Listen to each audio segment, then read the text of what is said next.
I think yesterday, for a lot of Phillies fans, was the final kind of nail in the coffin for this is the team entering spring training because Eugenio Suarez signed yesterday. He had 1 year, $15 million with the Cincinnati Reds, a place he had played before, and then he bounced around. He went back to Cincinnati. He was the last, I would say, impactful bat left on the free agent market, coming off a year where he hit 49 home runs. We talked about him at the trade deadline last year when Arizona moved him to Seattle. We wanted the Phillies to get in. Ultimately, they got Bader instead. But he was available. And if the Phillies had gone down the route of Suarez, he could have. Now, he's not a good defense third baseman, but he could have played third, and they would have had to move off Alec Boehm. I'm not surprised that Suarez is not a Philly. I didn't expect him to be a Philly. I feel like there's been a lot of frustration the last week and a half, 2 weeks, because they didn't get Bichette. We thought they were going to get Bichette, and then once we saw Bader still available, we were like, all right, we'll get Bader. And they didn't get Bader. And then we saw Suarez still available, and we're like, all right, go get Suarez.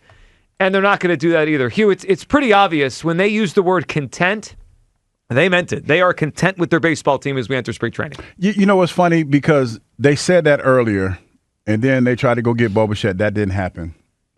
And I feel like they might have been a little snake bitten behind that. They're a little gun shy or whatever, and so that's why they kind of just kept it the way it was. But, yeah, this is it.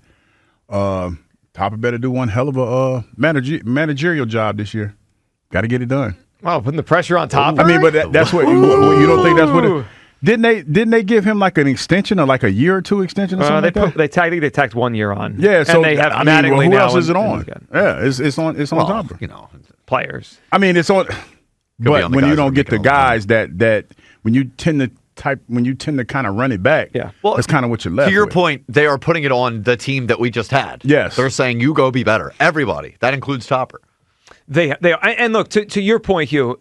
If it doesn't work out April, May, and June, Topper's going to get the day-to-day blame more than anybody. But I mean, anybody else, but ultimately, this whole thing falls on Dombrowski. I mean, he had $300+ million to spend, and it doesn't look like a great team.